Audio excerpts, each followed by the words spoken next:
बढ़ेंगे खबरों में बड़ी जानकारी आज से शुरू होगा। उपराष्ट्रपति चुनाव के लिए नामांकन 21 अगस्त तक किया जा सकता है। नामांकन 22 अगस्त को होगी। उपराष्ट्रपति पद के लिए नामांकन पेपरों की स्क्रूटनी 25 अगस्त तक वापस लिए जा सकते हैं। नाम 9 सितंबर को होगा। उपराष्ट्रपति पद के लिए मतदान और 9 सितंबर को ही देश को नया उपराष्ट्रपति मिल जाएगा। तो बड़ी जानकारी आप तक पहुंचा रहे हैं, जहां अब आज से उपराष्ट्रपति चुनाव के लिए नामांकन शुरू होगा। हमारे साथ हमारे सहयोगी ललित कांडपाल जुड़े हैं और ज्यादा जानकारी लेंगे। ललित, क्या कुछ अपडेट मिल पा रही है और क्या कुछ उपराष्ट्रपति चुनाव को लेकर रूपरेखा तैयार की गई है? किस किस दिन क्या कुछ रखा गया है? देखिए, उपराष्ट्रपति पद के लिए जो है आज से नामांकन प्रक्रिया शुरू हो गई है। जैसा कि चुनाव आयोग ने नोटिफिकेशन जारी किया था, उसके अनुसार आज जो है नामांकन की प्रक्रिया शुरू होगी। 25 तारीख तक की नामांकन प्रक्रिया चलेगी, 24 तारीख तक की नामांकन की प्रक्रिया चलेगी और 25 तारीख को जो है वो स्क्रूटनी की जाएगी और इसके बाद जो है तकरीबन 9 तारीख को जो है मतदान होना है। लेकिन जया, मतदान उसी स्थिति में होगा अगर विपक्ष की तरफ से भी उपराष्ट्रपति पद का कोई दावेदार निकलकर सामने आता है।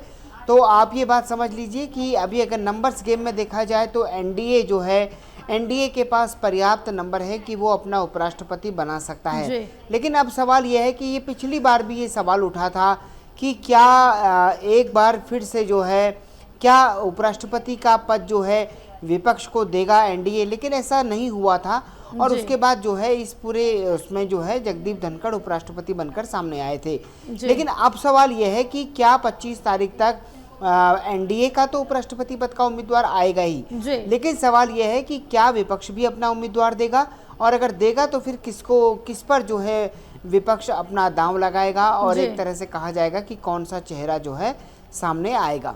अब बिल्कुल कई सवाल खड़े हो रहे हैं। अगर हम सत्ता पक्ष की बात करें तो एनडीए की तरफ से किन नामों का जिक्र इस समय किया जा रहा है उपराष्ट्रपति पद के लिए?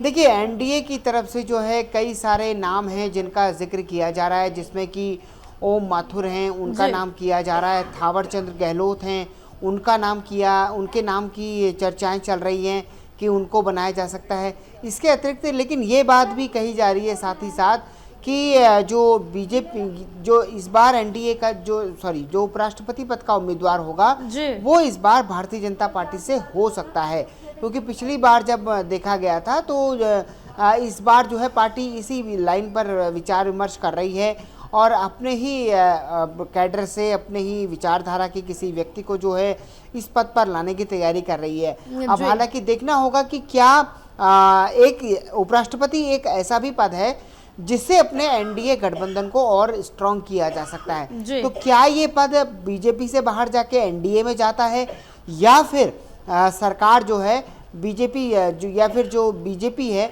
वो केवल अपनी विचारधारा, अपने कैडर से ही उम्मीदवार को लेकर सामने आती है। लेकिन जो नाम फिलहाल चल रहे हैं उसमें मैंने आपको बताया कि उनका नाम वो भी फिलहाल चर्चा में है। अब देखना होगा कि पार्टी आला कमान जो है किसके नाम पर आखिरी मोहर लगाता है। बिल्कुल ललित, बहरहाल आप हमारे साथ बने रहे, आगे और भी जानकारी आपसे लेंगे।